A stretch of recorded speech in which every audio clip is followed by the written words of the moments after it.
امام سے آپ مقتدی آگے نہیں جا سکتے. اگر آپ دن میں پڑھ رہے ہیں تو ہو سکتا ہے امام ابھی آگے ہو, آپ پہلے اس سے کوئی مسئلہ نہیں, امام سے آگے نہیں جانا نا. تو سری ہے نا. ہاں سری میں تو پھر کوئی نہیں مطلب نا, وہ تو سری ہے. پھر میرے خیال میں امام صاحب کو سمجھانا پڑے گا کہ آپ دو رکعت کے درمیان میں وقفہ کتنی دیر میں ہم پڑھ رہے ہیں. اچھا نہیں امام یہ صحیح بات کر رہے ہیں. اصل میں وہ ائمہ حضرات جو اس بات کو سمجھتے ہیں کہ سورہ فاتحہ کے بغیر نہیں ہوتی نماز, جن کا یہ موقف ہے, وہ تو ہر جو ہے آیت کے اندر وقفہ دیتے ہیں. ہاں ولدوالین کے بعد بھی اور اس کے بعد بھی ہر آیت کے اوپر بھی وقفہ دیتے ہیں. لیکن جو یہ ائمہ یہ سمجھتے ہیں کہ میں نے پڑھ لی ہے سب کی طرف سے ہو گئی ہے تو وہ کیوں آپ کو وقفہ دیں اور ٹائم دیں, انہیں تو پھر نہیں دینا نا. تو انہیں آپ اگر سمجھانے کی کوشش کریں گے تو پھر آپ کو جو ہے سمجھ لگ جائے گی. پچھلے درس میں آپ نے یہ بتایا تھا کہ بہت ساری احادیث جو ہیں وہ امام ابو حنیفہ کے نالج میں نہیں آئی تھیں, اس لیے پھر ان کے شاگردوں نے جو ہے اس پہ ڈفرینس آف اوپینین ہو گیا. نہیں میں نے جو بات کی تھی وہ سنے الفاظ. وہ یہ کہ نہیں کمپلیٹ کرنا. امام مالک رحمۃ اللہ علیہ جو مدینہ میں تھے اور انہوں کے تو آباء و اجداد جو ہیں وہ تو ان کے اولاد میں سے تھے, تو جو علماء ہیں یا جو تاریخ ہے وہ کہتی ہے کہ ان کا احادیث کا علم امام ابو حنیفہ کے علم سے کہیں زیادہ تھا. اچھا میں نے جو بات کی ہے وہ اس کو سمجھیں کہ ہو سکتا ہے ان کے علم میں یہ حدیث ہو, ایسا نہیں ہے. اب میں کو اتھینٹیکیٹڈ نہیں کہہ رہا ہے یا نہیں, لیکن ہو سکتا ہے ہو. ابھی اس کو تصور کر کے بات کریں. میں یہ کہہ رہا ہوں کہ انہوں نے فقہ مرتب کرتے ہوئے جو اصول وضع کیے وہ کیا تھے. انہوں نے فقہ مرتب کرتے ہوئے اس اصول کو وضع کیا کہ چونکہ ہم نہیں جانتے کہ یہ حدیث کتنی صحیح ہے یا غلط ہے, علم میں ہونا اور بات ہے. چونکہ ابھی حدیث کی چھان پھٹک کا کام ان کے زمانے میں نہیں ہوا تھا. حدیثیں ہو سکتا ہے ساری علم میں ہوں, اسی لیے میں نے یہ بات آپ سے کہی تھی کہ حدیث کی مختلف اقسام ہیں. ایک متواترہ حدیث ہے کہ جن کے بارے میں تو ہر زمانے میں 70 افراد, یہ جو مولانا علامہ جلال الدین سیوطی علیہ رحمہ نے لکھا ہے متواترہ کی, انہوں نے پوری کتاب وہ لکھی ہے المناظرہ کے نام سے کچھ اس طرح. تو وہ تو کہتے ہیں کہ یہ متواترہ حدیث ہے, اس میں تو ابو ڈاؤٹ ہے. پھر اسی طرح مشہور حدیث ہے کہ 4 کم از کم ہوں, تو وہ بھی. البتہ ایک اصول محدثین کے ہاں وضع کیا گیا کہ جو خبر واحد ہوتی ہے وہ ظنی ہے. یہ اصول ہے کہ آپ یقینی طور پر نہیں کہہ سکتے یہ صحیح ہے یا غلط ہے.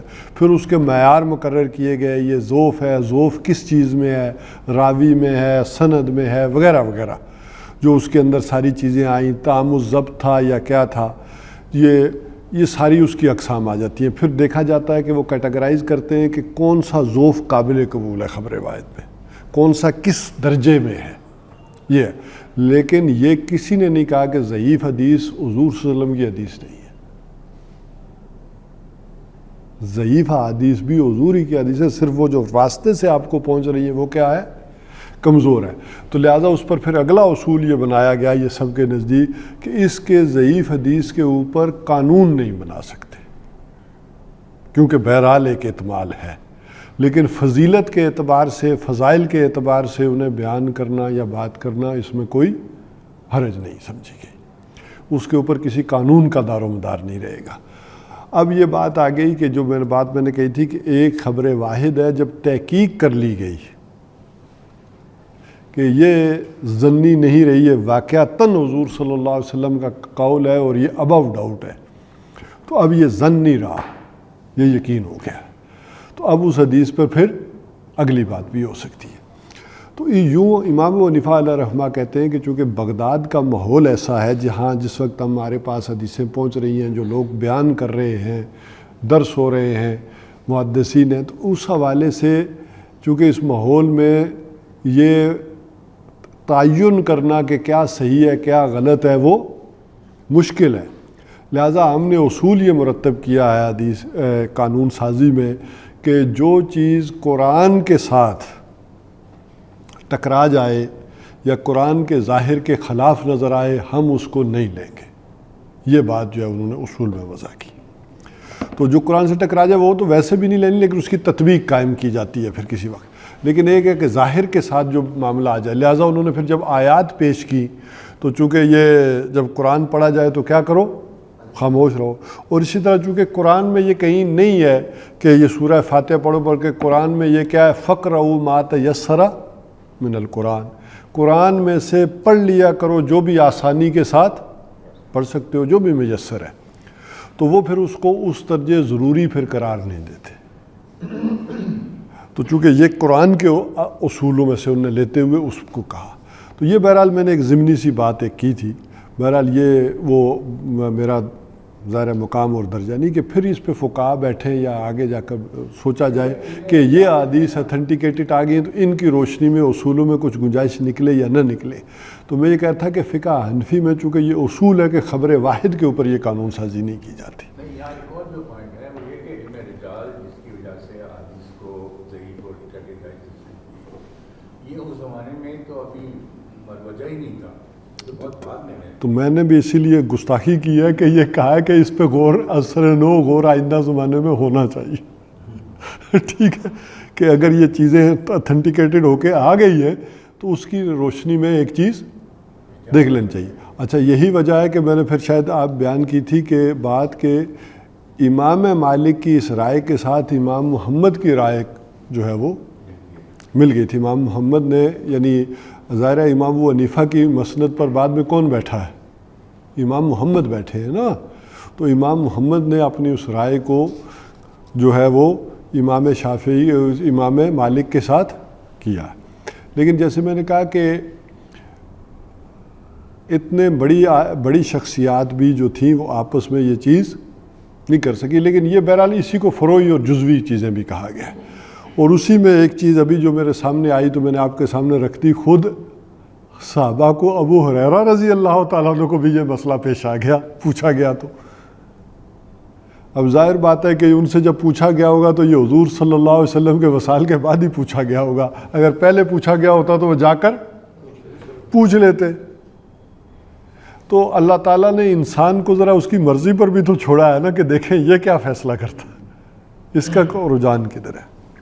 تو بہرحال وہ جیسے آپ نے مجھ سے کہا تو میں نے کہا کہ یہ میں اس طرح کی کوئی رائے دینے کی اہلیت نہیں رکھتا، بلکہ میرا خیال ہے کہ کوئی بھی شاید نہیں رکھتا اب اس زمانے میں آ کر.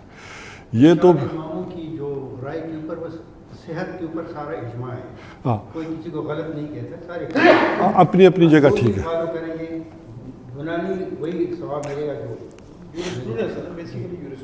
ہاں اب بہرحال وہ آئندہ زمانے میں کیا ہوگا یہ بالکل دوسری بات ہے. دیکھیے اسلامی قانون کے جو مستقل ماخذ ہیں وہ یہی چار ہیں، جس کے بارے میں کہا جاتا ہے کہ قانون اسلامی کے مستقل ماخذ یا ٹرمنالوجی میں کہیں تو ادلہ اربع، یعنی چار دلیلیں دی جا سکتی ہیں. نمبر 1 قرآن، نمبر 2 سنت، حدیث نہیں سنت رسول صلی اللہ علیہ وسلم، یہ 2، اور نمبر 3 اجماع.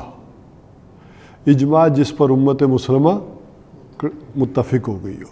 اور اس حوالے سے بھی میں نے آپ کو بتایا تھا کہ یہ جب رائے قائم ہوئی ہے، یہ قانون سازی کی بنیاد بنی ہے، تو امام شافعی ہی جو تھے جنہوں نے پھر یہ تحقیق شروع کر دی، یار اس کی بنیاد کیا ہے کہ امت مسلمہ جس بات پر اکٹھی ہو جائے تو اس کی بیس کیا ہے، کیوں ہم نے یہ قانون بنایا.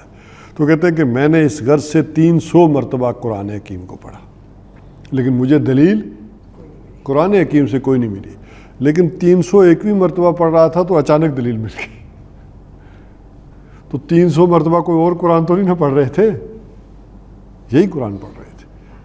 تو 301ویں مرتبہ وہ کہتے ہیں کہ جب میں اس آیت پر پہنچا، من یتبع غیر سبیل المؤمنین، جو آدمی اہل یعنی ایمان یا مسلمانوں کی راہ کو چھوڑ کر چلے،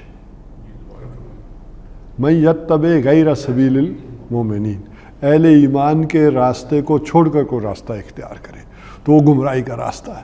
تو گویا اس سے یہ وہ کہتے ہیں یہ دلیل نکلی کہ اہل ایمان جس بات پر متفق ہو جائے وہ درست راستہ ہے. اب اس پر وہ لے آئے پھر حضور صلی اللہ علیہ وسلم کی احادیث کہ میری امت گمراہی پر جمع نہیں ہو سکتی. تو گویا جس بات پر امت جمع ہو جائے وہ بھی گویا کہ ایک دلیل ہے کہ یہ صحیح بات ہے. اور اس پر پھر تیسری چیز جو تھی، چوتھی چیز، تین تو یہ دلیلیں آ گئیں، چوتھی دلیل تھی اجتہاد یا قیاس. اور وہ بھی حضور صلی اللہ علیہ وسلم نے جو اس کی تربیت دی ہے وہ یہی ہے کہ جیسے معاذ ابن جبل کو یمن کا گورنر بنا کر بھیجا ہے تو آپ صلی اللہ علیہ وسلم نے پوچھا کہ وہاں تم فیصلے کیسے کرو گے؟ تو انہوں نے میں کتاب اللہ کے مطابق، اگر وہاں کوئی چیز نہ پائی تو میں آپ کی سنت کو دیکھوں گا. تو اگر وہاں بھی کوئی چیز نہ ملی تو انہوں نے کہا ان دونوں کی روشنی میں ایک قیاس کروں گا کہ اس سے کوئی چیز خلاف نہ جا رہی ہو ان دونوں کے، تو میں فیصلہ کروں گا. تو حضور صلی اللہ علیہ وسلم نے اپریشیٹ کیا کہ یہی ہے. اور پھر یہی بات حضور صلی اللہ علیہ وسلم نے کہی کہ جو یہ کوشش کرتا ہے اور اگر وہ کوشش کر کے کسی غلط نتیجے پر بھی پہنچ جاتا ہے تو پھر بھی ثواب ہے، کیونکہ اس نے ایک محنت اور کوشش کی فیصلہ سازی میں، کوئی رائے بنانے میں، اگرچہ غلط بن گئی. اور کہا کہ جو جس آدمی نے کوشش کی اور رائے بھی صحیح تک پہنچ گیا، اس نے رائے قائم کر لی، تو اس کے لیے 2 اجر ہے. اب ذرا اس بات کی طرف لائیں کہ ائمہ نے محنت اور کوشش کر کے آراء قائم کی تو بہرحال عند اللہ وہ اجر سے تو ہر صورت محفوظ ہے کہ اجر تو ان کے لیے ہے ہی ہے. تو بہرحال میں یہ عرض کر رہا تھا کہ اس میں پھر ہمارے ہاں کچھ تھوڑے سے اختلاف ہوئے ہیں. مثال کے طور پر جب امت کے بڑے جو 2 حصوں میں جو تقسیم ہے، ایک اہل تشیع اور اہل سنت، تو اس میں یہ فرق رہا ہے کہ اہل سنت کے سورسز آف سنت اور ہیں اور اہل تشیع کے سورسز آف سنت اور ہیں. ان میں کہیں نہ کہیں تھوڑا فرق ہے، وہ متفق نہیں ہے اس دونوں چیزوں کے اوپر. ان کے ہاں حدیث یا سنت کا سورس فرق رہتا ہے. پھر اس سے آگے بڑھیں تو اہل سنت کے اندر یہ 2 چیزیں تو متفق ہو گئیں، قرآن اور سنت، یہ مستقل سورسز ہو گئے دونوں. اور تیسرا پھر اجماع اور قیاس. اس کے حوالے سے پھر جو اہل ظاہر رہے یا باقی لوگ بھی رہے، اہل حدیث بھی رہے، انہوں نے اجماع کے پھر کہا کہ یہ کوئی ضروری نہیں ہے کہ ہم اپلائی کر سکیں، یہ دوبارہ از سر نو یہ فیصلے ہو سکتے ہیں. اور پھر اجتہاد کا معاملہ تو یہ ہے کہ ہر ایک کا اجتہاد اپنا ہو سکتا ہے. تو اس چیزوں سے پھر آگے چلے. اب امت مسلمہ میں یہ 2 مستقل سورسز تو ایسے ہی رہیں گے. جب بھی دنیا میں جو ہے بھی وہ قانون سازی ہوگی، کچھ کیا جائے گا، اس کی ایک وجہ تو میں یہ بتا دوں کہ ایک ہم فیصلے کرنے شروع کر دیتے ہیں تو وہ آج اگر کوئی قانون سازی کر بھی لیں اور اسلامی قانون اور ریاست اور بادشاہت کا معاملہ جا کر بعد میں آئے تو ہو سکتا ہے وہ قانون اس وقت تک کے لیے وہ وائبل ہی نہ رہے، وہ پرانا ہو چکا ہو. لہٰذا یہ پھر قانون سازی بھی اسی وقت کی جاتی ہے کہ جب اسلامی ریاست وجود میں آ جاتی ہے. البتہ یہ ہے کہ جو بھی ڈاکٹر صاحب نے ہمیں سمجھایا، انہوں نے کہا کہ دیکھو پہلا معاملہ یہ ہے کہ جب بھی فوری طور پر لوگ پوچھتے تھے نا کہ کل اسلامی ریاست بن گئی، پاکستان میں قانون آ گیا، تو آپ کون سا قانون نافذ کریں گے؟ فقہ حنفی کریں گے یا شافعی کریں گے، مالکی کریں گے، کوئی اہل حدیث کریں گے، کس کا کریں گے کل پاکستان؟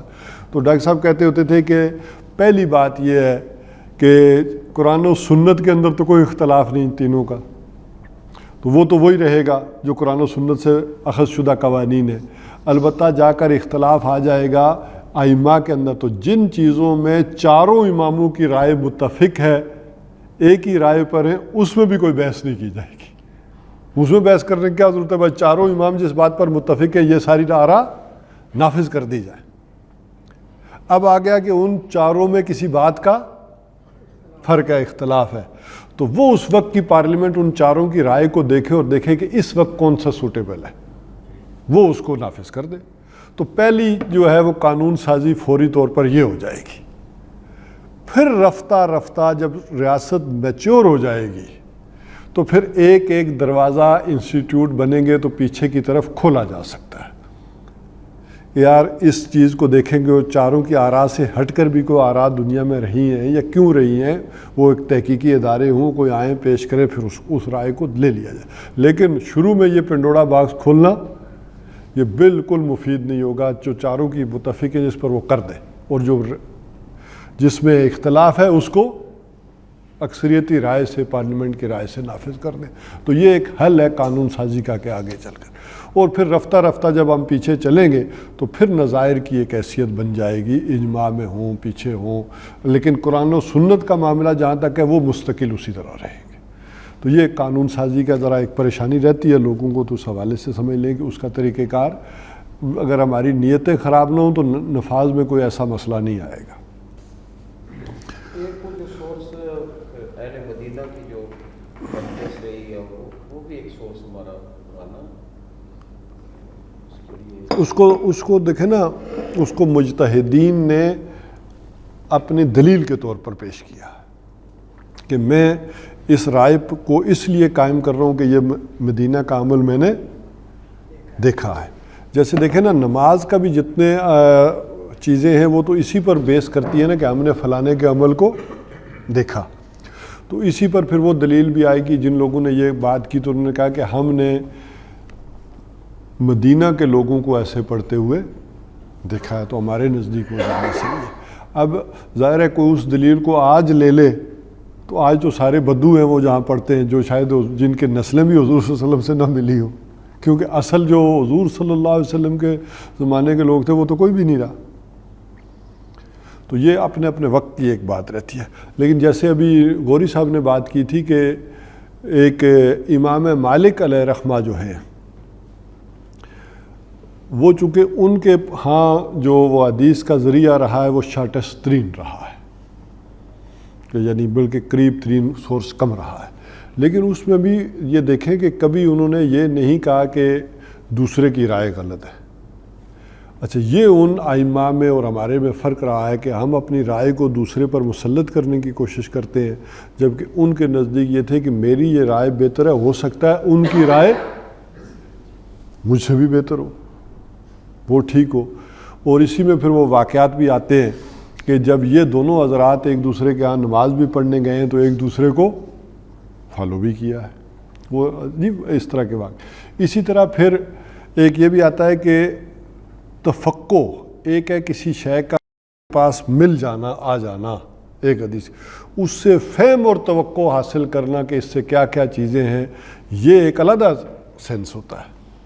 یہی وجہ ہے کہ اس کی دلائل بھی قرآن حکیم سے یہ دیے گئے کہ جن لوگوں کے پاس خبر پہنچے، اگر وہ اس خبر کو پہنچنے کی اہلیت اور صلاحیت نہیں رکھتے تو وہ اپنے ان ذمہ داروں کے پاس اس خبر کو پہنچائیں تاکہ جو استنباط کی صلاحیت رکھتے ہیں وہ کر لیں اس سے بات. مطلب میرے پاس ایک حدیث آئے اور میں اس سے ایک فتویٰ اور خبر دے دوں تو جو آدمی اس سینس کو سمجھتا ہے، ان اصول کو، چیزوں کو، اس تک وہ بات پہنچاؤں تاکہ وہ سینس کر کے اس بات کا صحیح رزلٹ نکالے. تو یہ بھی ایک اس حوالے سے ہے. تو اس پر تقریباً سارے متفق ہیں کہ افقہو کے جو الفاظ استعمال کیے گئے ہیں وہ سب کے نزدیک وہ ان کے بارے میں ہی تھے، امام ابو حنیفہ کے بارے میں. اسی صورت میں امام جعفر کے بارے میں پھر کیا ہے؟ وہ بھی تو امام ابو حنیفہ سے پہلے ہی تشریف لائے. نہیں ساتھ ہی رہے تقریباً. نہیں کوئی استادوں میں شامل نہیں، یہ اس طرح کا معاملہ نہیں ہے. ایک دوسرے سے کچھ نہ کچھ سیکھتے رہے، لیکن یہ پھر ہم ذرا تھوڑا اوپر نیچے کر دیتے ہیں. تو یہ واقعہ میں نے پڑھا تھا اپنے استاد سے کہ نذیر ہاشمی صاحب جو تھے، ہمارے مولانا جمال الدین صاحب جو مفتی فیصل آباد تھے، ان کے صاحبزادے، ان سے میں نے اصول فقہ پڑھی. تو انہوں نے یہ واقعہ جو ہے وہ ہمیں سمجھایا تھا کہ ایک دفعہ امام ابو حنیفہ علیہ رحمہ امام جعفر صادق سے ملنے گئے. تو ملاقات ہوئی تو امام جعفر صادق نے کہا کہ میں تم سے نہیں ملتا، تم ذرا عقل پر بڑا زور دیتے ہو. اور وہ ظاہر اپنے زمانے میں امام ابو حنیفہ پہ یہ الزام رہا ہے کہ یہ عقل پرست ہے. آج اگرچہ معاملہ الٹ ہو گئے، ٹھیک ہے کہ نہیں، تو آج ان کے متبعین دوسروں پر الزام لگاتے ہیں وہ عقل پرست ہو، ہم تو نہیں ہے. لیکن اس زمانے میں ان کے اوپر یہ الزام تھا کہ یہ عقل پرست ہے. تو انہوں نے کہا تم زیادہ عقل کو ترجیح دیتے ہو تو لہذا میں تم سے ملنا بھی پسند نہیں کرتا. عقل میں یہ انالوجی جو ہے استدلال کی وجہ سے وہ میں بعد میں پھر لمبا سمجھاؤں گا کہ عقل اور یہ نقل کیوں کہا جاتا ہے، یہ اصطلاح کے طور پر کہا جاتا ہے. تو تم میرے نانا کی احادیث کو جو ہے ان کے اوپر عقل کو پریفرنس دیتے ہو. تو اس پر امام حنیفہ نے کہا کہ آپ ثابت کریں میں کیسے دیتا ہوں, کوئی ایک بات مجھے بتا دیں, یہ تو لوگوں نے پھیلائی ہے, سنی ہے, میں نے کیا دی ہو. تو پھر انہوں نے کچھ مثالیں دی. انہوں نے کہا کہ مجھے یہ بتائیں کہ مسا پاؤں کے اوپر ہوتا ہے یا نیچے. تو عقل کہتی ہے کہ پاؤں نیچے سے گندا ہوتا ہے, مسا نیچے کرنا چاہیے. لیکن حدیث ہے کہ آپ کے نانا کی حدیث ہے کہ مسا پاؤں کے اوپر ہوتا ہے. تو میں نے تو عقل کو استعمال اس انداز میں نہیں کیا کہ حدیث ہے تو میں کہتا نہیں مسا جو ہے پاؤں کے نیچے کیا کرو, تو میں نے کیسے ترجیح دے دی. اسی طرح انہوں نے کہا کہ مجھے یہ بتائیے کہ روزوں کی اہمیت زیادہ ہے یا نماز کی اہمیت زیادہ ہے. ٹھیک ہے, نہیں نماز کا فرضیت پہلے ہے, پوچھا کہ اہمیت کس کی زیادہ ہے دین, نماز کی ہے یا روزے کی ہے, یا آپ بتائیں. انہوں نے کہا نماز کی ہے. تو انہوں نے کہا کہ عقل استعمال کریں تو ایک حائضہ عورت کو نماز کی قضا کرنی چاہیے, روزے کی نہیں کرنی چاہیے. تو حضور صلی اللہ علیہ وسلم نے چونکہ کہا ہے کہ حائضہ جو ہے وہ نماز کو چھوڑ دے اور روزے کو بعد میں پورا کرے. تو اگر میں دین کی اہمیت کے اعتبار سے عقل کو استعمال کروں تو میں ساری حائضہ عورتوں کو کہوں گا کیا کریں, بعد میں نمازیں پوری کیا کریں. لیکن چونکہ حدیث موجود ہے تو میں تو ترجیح نہیں دیتا. تو اس طرح کی پھر جب انہوں نے باتیں کی ان سے, امام جعفر صادق سے, یہ سارے اور بھی ہیں کچھ ایک دو مجھے اب اس وقت ذہن میں نہیں, اچانک یہ بات آئی ہے. تو اس پر جب یہ ساری بات ہو گئی تو پھر انہوں نے کہا کہ ہاں ٹھیک ہے آؤ بیٹھو بات کرتے. تو انہوں نے پھر امام جو ہے وہ امام حنیفہ علیہ الرحمٰن ان سے کہا کہ ہم تو آپ کو استاد مانتے ہیں. وہ ایک ادب کے درجے کی جو چیزیں ہیں وہ اس طرح سے ماتھے کو چھو لیا تھا اس کے بعد. ہاں جی. اب ظاہر ہے پھر وہ جتنی چیزیں بڑھاتے جائیں یا کرتے جائیں, لیکن اصل معاملہ یہ تھا. آ جائیے جی ادھر واپس سورہ فاتحہ کے بارے میں, جہاں سے بات شروع ہوئی تھی کہ ابو ہریرہ رضی اللہ تعالیٰ عنہ نے فرمایا کہ تم کیا کیا کرو, اس کو دل میں پڑھ لیا کرو. تو اب یہ دیکھیں نا, آپ ذرا کسی اور انداز میں سمجھتے ہیں چیزیں, پھر جو سمجھنے والے ہیں وہ کسی اور انداز میں بھی سمجھتے ہیں. اچھا, حدیثوں میں کثرت روایت کے اعتبار سے حضرت ابو ہریرہ رضی اللہ تعالیٰ عنہ کا ایک بڑا مقام ہے.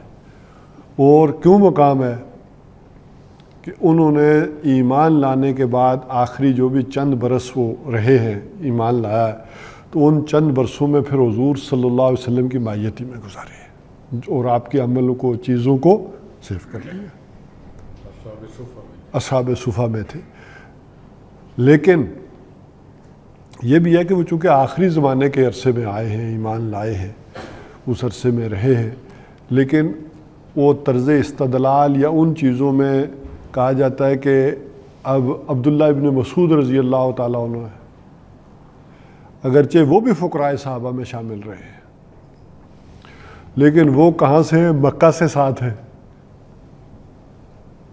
ٹھیک ہے نا, اولین میں سے ہے, تو وہ مکہ سے ساتھ چلتے ہوئے یہ سارے رہے ہیں.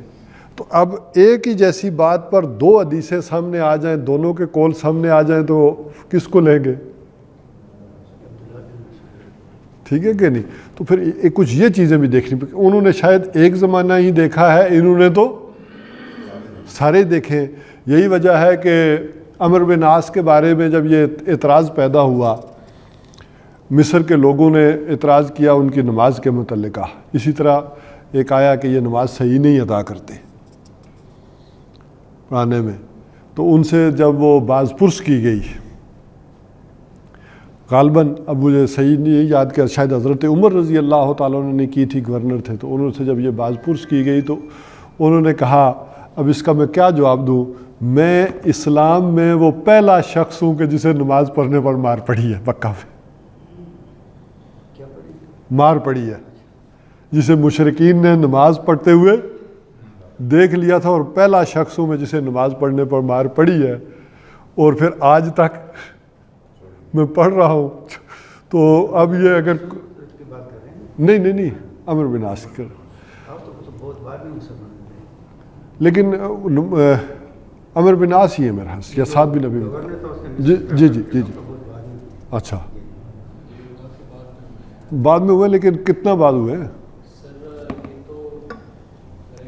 یہ تو خالد بن ولید اور یہ ساتھ کر کے جو ہے نا بہت بعد میں ہوئی، لیکن بعد میں ہوئے، لیکن ان کو مار پڑی ہوگی نا خالد بن بعد میں ہوئی۔ فتح مکہ کے بعد ہو سکتا ہے، یا سعد بن ابی وقاص ہو، سعد بن ابی وقاص ہوں گے، وہ بھی مصر کے گورنر تھے نا، سعد بن ابی وقاص ہو سکتا ہے، لیکن ان کے بارے میں بھی اعتراض ہوا تو انہوں نے یہ کہا، خود حضرت عثمان رضی اللہ تعالیٰ عنہ کے دور میں بھی دونوں اماموں کے درمیان جنگ میں جھگڑا ہوا ہے نا، جب وہ انہوں نے ایک کمک بھیجی ہے مدد کے لیے، تو فجر کی نماز جب انہوں نے پڑھائی ہے تو اس پر جھگڑا ہوا ہے کہ انہوں نے ایسے پڑھی ہے، ہم نے ایسے پڑھی ہے، ہم پچھلے اتنے عرصے سے یہ جو ہمارے امیر جہاد تھے ہم نے پڑھی تو یہ ہوا، تو جھگڑا پیدا ہوا اور اسی جھگڑے کے نتیجے میں پھر وہ جو حضرت عثمان رضی اللہ تعالیٰ عنہ کے بارے میں جو کہا جاتا ہے کہ انہوں نے پھر وہ ایک قرات پر متفق کیا، وہ جو کیا تو وہ اسی بنیاد پر کیا تھا نا کہ یہ پڑھنے میں اور چیزوں میں اختلاف آیا تو اس کو حل کر لیتے ہیں، اور پھر یہ بھی نہیں ہے کہ انہوں نے کوئی ذاتی رائے سے کر لیا، بلکہ صحابہ کرام کی پوری مجلس بلوائی اور اس مجلس کے اندر ڈسکشن کے بعد پھر انہوں نے طے کیا کہ ایسے قرآن حکیم کو لکھا جائے۔ بہرحال آ جائیے جی کہ اس صورت کے ان حوالوں سے 3 اجزاء پر جو ہے وہ ہم گفتگو کر رہے تھے کہ ایک پہلا جملہ ہے الحمدللہ رب العالمین الرحمن الرحیم مالک یوم الدین، حمد پر گفتگو کر لے کہ حمد کسے کہتے ہیں۔ حمد کہتے ہیں اس میں جس تعریف کے اندر شکر کا مفہوم بھی شامل ہو، تعریف بھی ہو اور شکر بھی ہو، یہ 2 اجزاء جس چیز میں آ جائیں وہ حمد کہلاتی ہے۔ اور اس کو یوں سمجھیں کہ کسی بھی چیز کا جب آپ کو براہ راست فائدہ ہو رہا ہوتا ہے تو آپ کیا کرتے ہیں، اس کی شکر کرتے ہیں، یعنی پانی پیا، آپ کی پیاس بجھی، فائدہ ہوا تو آپ کیا کہتے ہیں، شکر الحمدللہ، اللہ کا شکر۔ اور تعریف تقریباً اس شے کی ہوتی ہے کہ جس کو دیکھ کر آپ بڑے خوش ہوتے ہیں، اچھی لگتی ہے، لیکن کوئی براہ راست آپ کو فائدہ نہیں ہو رہا ہوتا۔ آپ نے خوبصورت پھول دیکھا تو آپ نے کیا کہا، سبحان اللہ، کیا یہ اچھا پھول ہے۔ تو وہ جو تعریف ہوتی ہے وہ گویا کہ براہ راست تو فائدہ نہیں ہو رہا، لیکن آپ ایک چیز کو دیکھ کر اس کی تعریف کریں۔ تو حمد کے مفہوم میں یہ دونوں چیزیں آ جاتی ہیں، کسی شے کا شکر کرنا اور کسی شے کی تعریف کرنا، یہ دونوں شامل ہو کر حمد بن جاتی ہیں۔ اور اس میں پھر آ گیا الحمدللہ، کل حمد اور کل شکر کا مفہوم میں شامل کر رہا ہوں اس کے اندر کہ تعریف یہ کس کے لیے ہے، اللہ کے لیے۔ اس سے عقائد کے اندر جتنی چیزیں آ جاتی ہیں شرک کے حوالے سے، ظاہر ہے یہ توحید کا کلمہ ہے تو یہ توحید کی ضد کیا ہے، شرک، تو جتنی عقیدے کے طور پر شرک ہے اس کی جڑ کٹ گئی۔ کیسے کہ کسی بھی شے کے اندر اس کا وصف ذاتی نہیں ہے، کوئی سورج نے ہمیں فائدہ پہنچایا ہے، پانی نے پہنچایا ہے، ہماری پیاس بجھائی ہے، تو یہ اصل میں یہ تاثیر اور شے کس کی پیدا کی ہوئی ہے، اس کی پیدا کی ہوئی ہے۔ البتہ لام 2 معنی دیتا ہے، اس کے معنی یہ اللہ ہی کے لیے ہے اور اللہ ہی کی حمد ہے، لیکن اللہ جب ہم شکر کرتے ہیں باقی لوگوں کا تو اللہ ہی کے حکم کے تحت کر رہے ہوتے ہیں۔ انشکر لی ولے والدیک، شکر کر میرا اور اپنے والدین کا، تو اس میں یہ شکر میں شرک نہیں ہو گیا، بلکہ کیا ہو گیا، والدین کا بھی شکر کر رہے ہیں، وہ اللہ ہی کے حکم کے تحت ہو رہا ہے، اسی کی ایکسٹینشن ہے جو جا رہی ہے۔ الف اور لام کے بارے میں جی الحمد، الحمد، اور الحمد میں مفہوم اور بھی آ جاتے ہیں کہ ایک یہ ہے کہ کل حمد، وہاں الحمد سے مراد یہ آ جائے گا، یہاں لام اگلے کی بات ہو رہی ہے، للہ، الحمد میں تو آ جائے گا کہ کل شکر، کل تعریف، یعنی کسی قسم کی بھی کوئی تعریف ہے، کسی قسم کا بھی کوئی شکر ہے تو وہ اللہ ہی کے لیے ہے۔ تو وہ اب کسی کی آپ نے کسی کا شکر ادا کیا تو وہ بھی کیا ہے، اللہ ہی کے لیے ہے، تو یعنی اس میں اس نے تاثیر جو پیدا کیا، یا جیسے حضور صلی اللہ علیہ وسلم نے فرمایا کہ جو انسانوں کا شکر ادا نہیں کرتا وہ اللہ کا شکر ادا نہیں کرتا۔ اس کی وجہ یہ ہے کہ شکر فطرت کی صحت کی علامت ہے۔ انسان نے آپ کے اندر جو فطرت جو ہے وہ رکھی ہے اللہ تعالیٰ نے انسان کے اندر، تو وہ اگر صحیح ہے تو اس کی علامت کیا ہے؟ صحت کی علامت کیا ہے؟ شکر، کہ اس کے اندر شکر کا جذبہ ہمیشہ رہے گا۔ جو آدمی ناشکرہ ہو جائے اس کا مطلب ہے کہ اس کی فطرت وہ مسخ ہو گئی ہے، وہ بیمار ہے۔ کسی دوسرے کی احسان مندی کو سمجھنا، کسی دوسرے کے احسانات کو سمجھنا، یہ اس کی فطرت کی صحت کی علامت قرار پائے گی۔ وَلَقَدْ آتَيْنَا لُقْمَانَ الْحِكْمَةَ أَنِ اشْكُرْ لِلَّهِ وَمَنْ يَشْكُرْ فَإِنَّمَا يَشْكُرُ لِنَفْسِهِ۔ اس کا مطلب یہ ہے کہ تمہاری فطرت ٹھیک ہے، صحیح سمت میں جا رہے ہو۔ ایک صاحب یہ کہہ رہے تھے کہ جی اس کے بعد جو ہے نا تعریف کسی چیز کی بھی جو ہے نا نہیں کی جا سکتی، صرف اللہ کی ہے۔ مجھے وہ بات وزن تو نہیں لگا، لیکن یہ ایک بات پریویل کرتی ہے۔ ہاں اچھا، نہیں سمجھ، میں ابھی اس کو سمجھا دیتا ہوں بات کو، کہ جب آپ کسی بلڈنگ کی تعریف کرتے ہیں، مثلا یہ ہاں کیا خوبصورت حال بنایا ہے، تو اصل میں آپ تعریف کر رہے ہوتے ہیں اس کے بنانے والے کی، ٹھیک ہے کہ نہیں؟ آپ کو بھی پتا ہے یار اس میں کیا شرک ہے، میں بلڈنگ کی تعریف کروں تو اس کا کیا ہے، یا یہ ٹیشو پیپر کیا ملائم اور اچھا بنا ہے، تو اصل میں اس کی ادارے کی تعریف کر رہا ہوں، اس فیکٹری کی تعریف کر رہا ہوں۔ تو کیا ہی خوبصورت پھول ہے، کیا ہی اچھا پھول ہے، تو اصل میں یہ تعریف ہو رہی ہوتی ہے اس پھول کے بنانے والے کی۔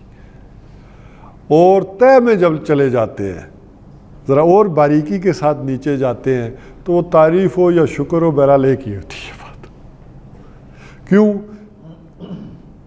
ڈائریکٹلی یا انڈائریکٹلی وہ فائدہ آپ کو ہو رہا ہوتا ہے۔ ہو سکتا ہے کہ محسوس ہو رہا ہو کہ اس چیز کا فائدہ مجھے نہیں ہے، لیکن پتہ نہیں کتنے ہی پروسیس طے کر کے وہ آپ کو ہو رہا ہوتا ہے۔ تو اب اسی کو کہا گیا کہ گاہ میری الجھ گئی توہمات میں۔ تو اب جب یہ تصور پیدا ہو جائے تو اب انسان مظاہر فطرت میں نہیں الجھتا کہ ایک گندم کا دانہ، سورج کی حرکات، بارش، موسم کیسے کیسے پروسیس سے ہوتا ہوا آپ تک پہنچا ہے، تو آپ کیا کہتے ہیں؟ کھا کے الحمدللہ الذی اطعمنا وسقانا۔ اسی طرح آپ صبح اٹھتے ہیں تو کیا کرتے ہیں؟ الحمدللہ الذی احیانا، کہ جس نے دوبارہ مجھے یہ شعور بخشا ہے، دوبارہ مجھے زندگی ہوئی ہے۔ تو تعریف شکر کس کا کر رہے ہیں؟ اللہ کا۔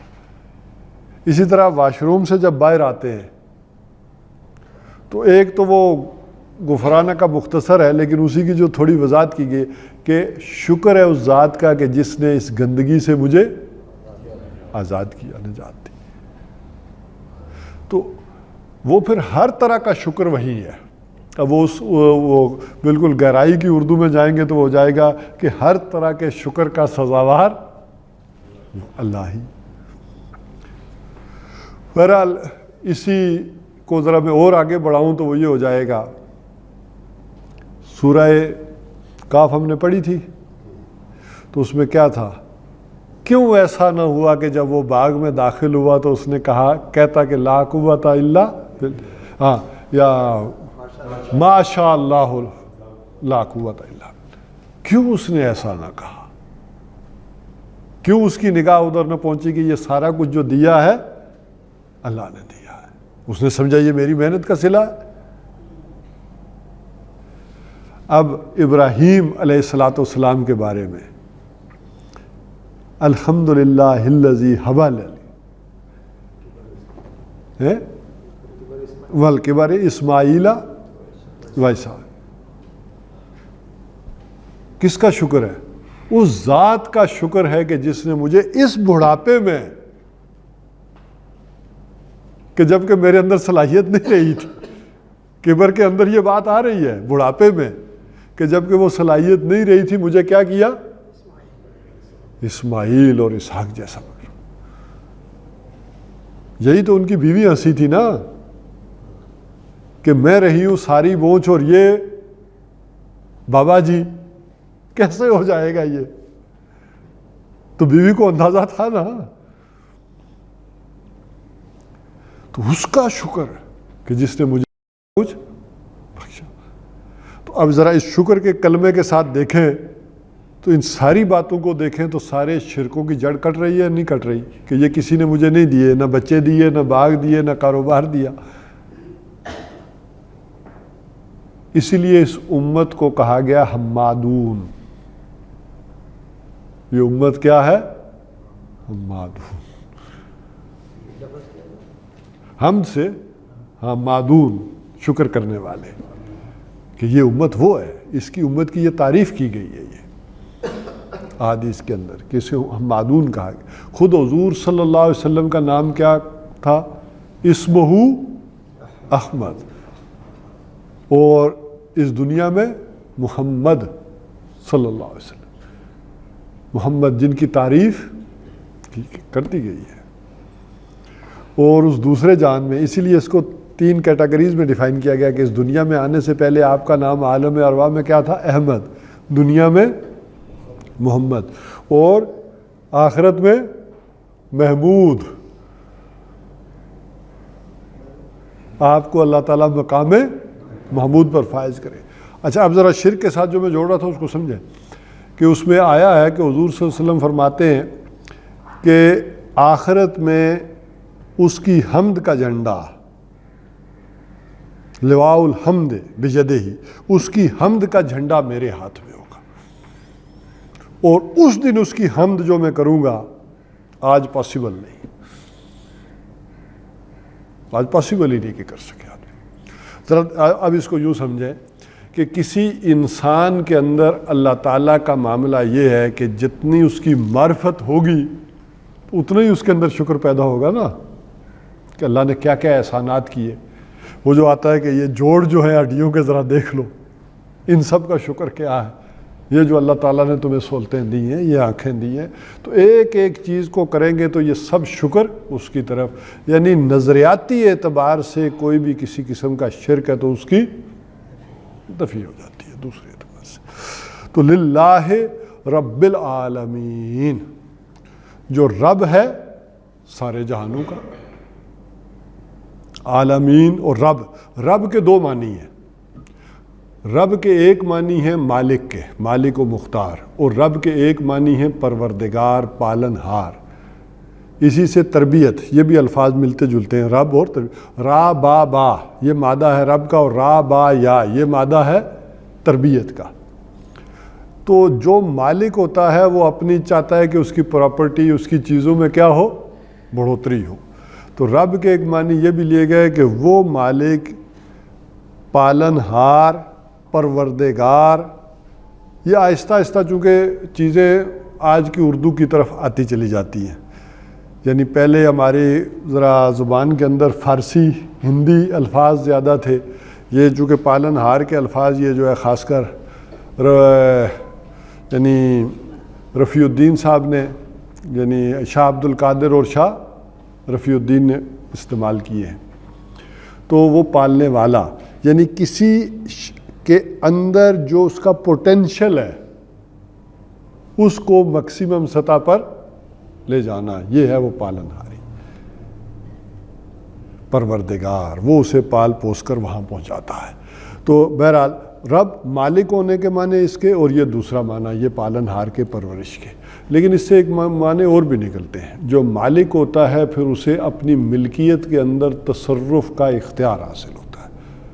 کوئی اسے یہ نہیں پوچھ سکتا کہ تم نے یہ کیا کیا ہے، کہ کیوں، اس کی چیز ہے، جیسے مرضی اختیار کرے. اسے اس ملک سے تھوڑا ہی پوچھنا ہوتا ہے کہ میں یہ کروں یا نہ کروں. انہی معنوں میں فرعون نے کہا تھا انا ربکم الاعلیٰ.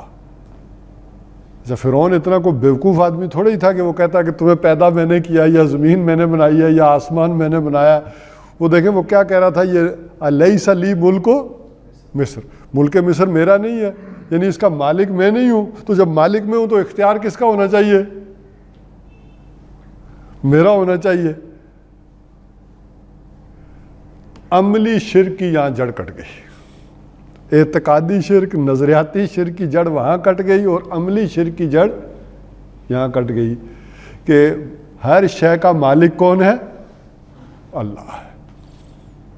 عمل کی شرک یہاں کٹ جاتی ہے. رب العالمین. لیکن ویسے ہم پڑھیں گے اس لفظ کو ذرا علیحدہ کر کے پڑھتے ہیں تو رب العالمین، ٹھیک ہے. اصل میں یہ ہے کیا، جو اللہ کے ہے کے نیچے زیر ہے، للہ جر ہو گیا، تو اس کی جتنی صفات آگے آئیں گی وہ اسی زیر کے ساتھ آئیں گی، جر کے ساتھ آئیں گی. اسی لیے یہی وجہ ہے کہ الرحمن، الرحیم، مالک، یہ ساری اس کی صفات ہو کر جتنی بھی آئیں گی وہ اس کے تحت آئیں گی. چونکہ للہ لام کا تھا معاملہ، تو لام نے اللہ کے نیچے، لفظ کے نیچے زیر لگا دی. تو اس زیر نے جتنی صفات تھیں کہ یہ صفات اس کی بیان ہو رہی ہیں، لہذا ان کے نیچے بھی زیر آ گئی. عالمین، تمام جہانوں کا. تمام جہانوں سے کیا مراد ہے؟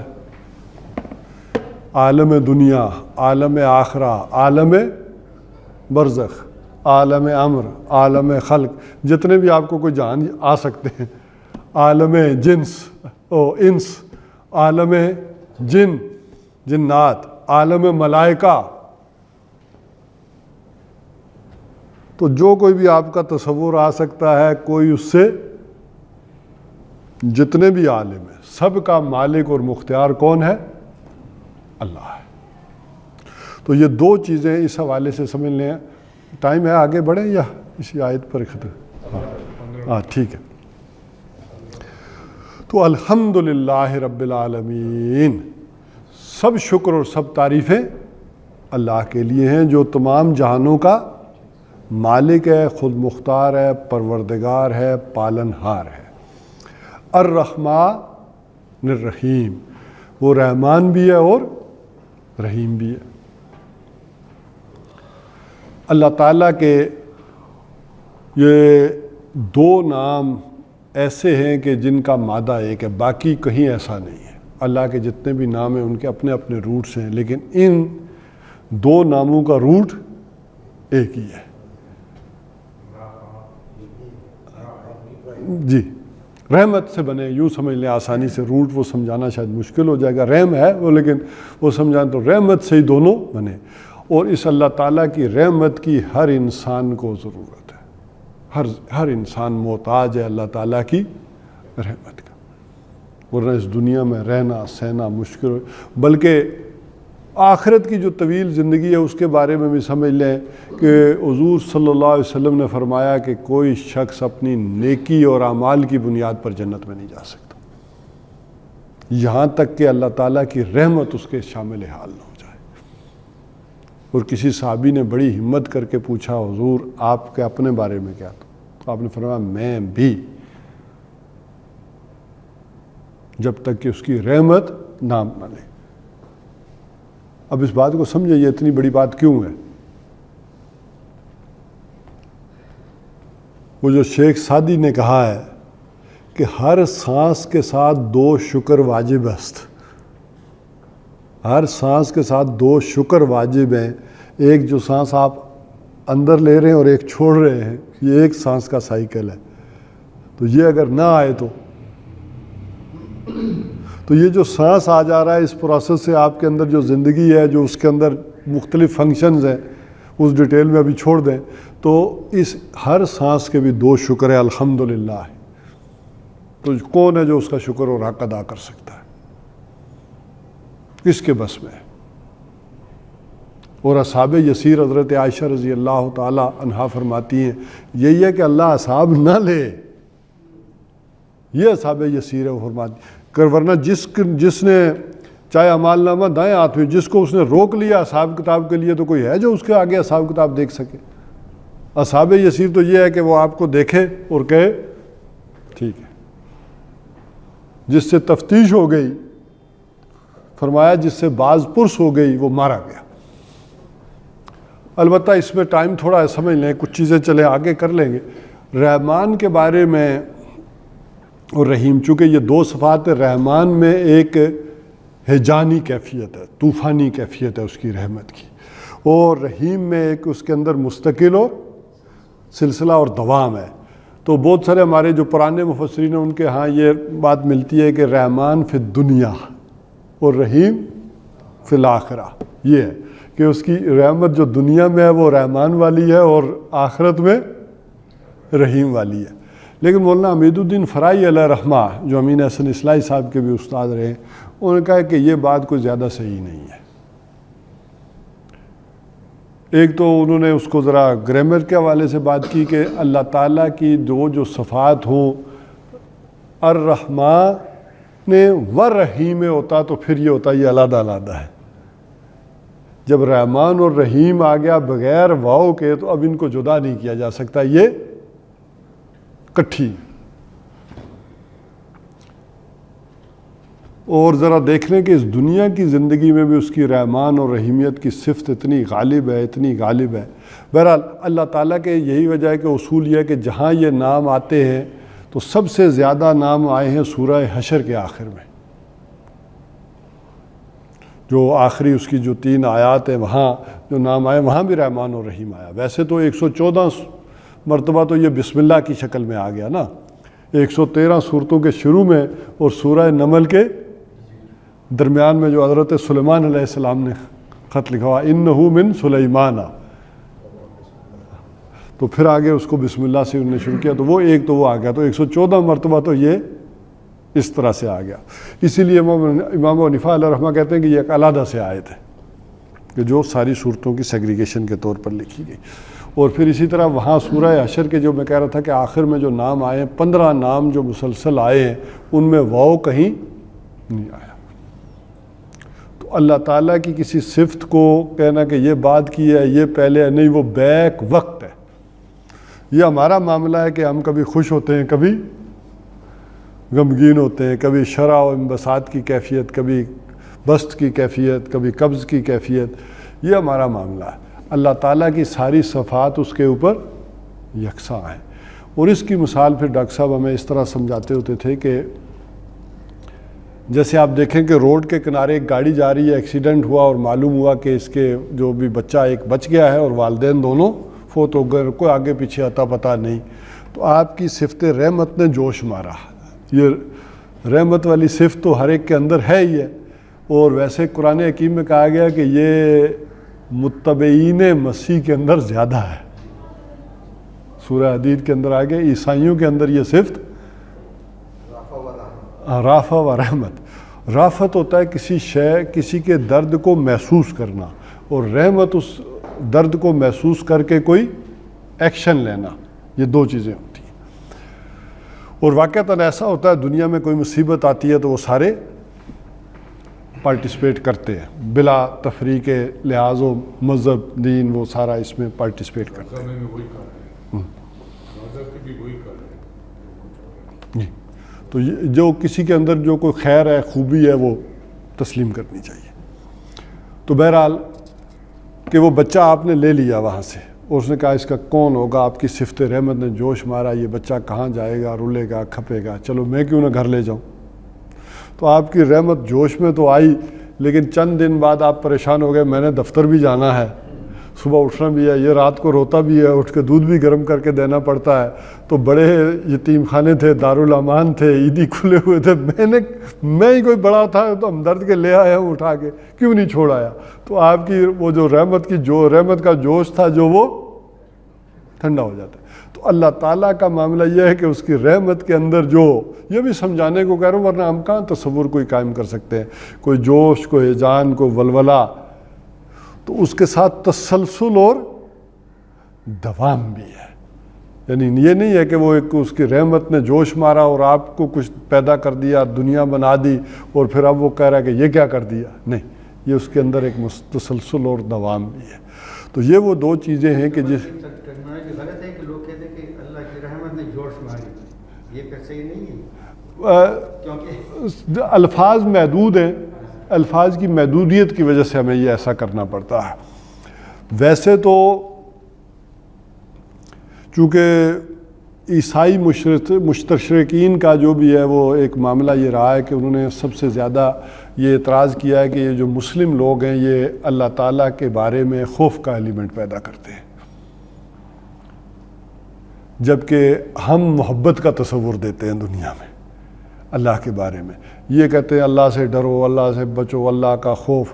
تو وہ اگر ہم بالکل قرآن حکیم میں دیکھیں تو ویسے ابھی تک تو جو بھی ہم نے پڑھا ہے، ذرا یہ ابتدائی صورت تعارف ہے، یہاں کوئی ایسی بات نہیں آئی ہے. رحمان اور رحمیت والی بات آ رہی ہے، پروردگاری والی، پالن ہاری والی، حاجت روائی والی آ رہی ہے، مشکل کشائی والی بات آ رہی ہے. لیکن اصل میں زبان کے اعتبار سے لمیٹیشنز ہیں بڑی. مثلاً ہم تقویٰ کا ترجمہ بھی کیا کرتے ہیں؟ اللہ سے ڈرو، اتقوا اللہ، تو اللہ کے ساتھ جڑ گیا نا، اللہ سے ڈرو. خوف کا ترجمہ بھی کیا کرتے ہیں؟ ڈر. اچھا، انذار کا ترجمہ بھی کیا کرتے ہیں؟ ڈر، ڈرانا. رسول آئے ڈرانے کے لیے. ٹھیک ہے. اب ان تین تھوڑا سا کہ تقویٰ میں جو ہے نا ڈر سے زیادہ حیا، اللہ سے جو حیا ہے، نہیں وہ جو زیادہ ایلیمنٹ نہیں مجھے انگریزی میں سمجھائیں ان تینوں کے لیے الفاظ کیا استعمال کریں. فیئر ہی آتا ہے تراجم میں جب لکھتے ہیں تو ان کو تو عربی نہیں نہ آتی، وہ تو پڑھتے ہیں ترجمہ. کہتے ہیں گاڈ کانشیسنس. ٹھیک ہے. آل دا ٹائم اویئر کہ وہ ہمیں واچ کر رہے ہیں اور I being you know monitor, اس لیے وہ ایک تقویٰ کا. نہیں وہ مجھے تو سمجھ ہے، لیکن میں یہ کہہ رہا ہوں کہ چونکہ ہمارے تراجم سے وہ ایک بات لینگویج کی لمیٹیشن سے پھر وہ مسائل پیدا ہوتے ہیں. وہ تقویٰ کے معنی بھی کوئی ڈرنا تو نہیں ہے نا، بچو، اس کی ناراضگی سے بچو، محبت والی بات ہے. انذار کے معنی بھی خبردار کرنا ہے نا. ہاں، وہ کوئی خوف کے تو نہیں ہے. تو وہ بہرحال ساری چیزوں کو جوڑیں تو پھر وہ اپنا ایک مفہوم نکالتے ہیں. تو بات اس سے آئی تھی کہ انہوں نے کہا کہ اللہ کی رحمت نے جوش مارا، تو میں نے کہا ہمارے پاس لینگویج کی لمیٹیشن ہے کہ ہم یہ کرتے ہیں، ورنہ اللہ کی صفات کا یا چیزوں کا وہ کون احاطہ کر سکتا ہے؟ لا مثل لہو ولا مثالہ. لیکن اب وہ سمجھاؤں گا تو یہ کہوں گا کہ اس کی رحمت کا اندازہ ایسے ہے جیسے جوش مارتا ہوا ٹھاٹھے مارتا سمندر، کیونکہ میرے پاس اس سے زیادہ بڑھ کر کوئی چیز نہیں ہے. تو وہ سمجھانے کے لیے ہوتا ہے. اب آ جائیں کہ ٹھیک ہے، تو پھر یہ آج 2 آیات کو کسی قدر نامکمل انداز میں ہم نے سمجھ لیا. ٹھیک ہے کہ تو انشاءاللہ العزیز آئندہ جو ہے وہ میری تو یہ خیال تھا کہ اگلی نشست میں ہم اس کا اختتام کر دیں، لیکن لگتا یہ ہے کہ انشاءاللہ العزیز پھر اگلی 2 نشستوں میں جا کر سورہ فاتحہ جو ہے اللہ تعالیٰ برکت ڈالے وقت میں، تو پھر اس میں. اور آپ کے آج چونکہ سوالات زیادہ تھے اس وجہ سے یہ کم، ورنہ عادی میں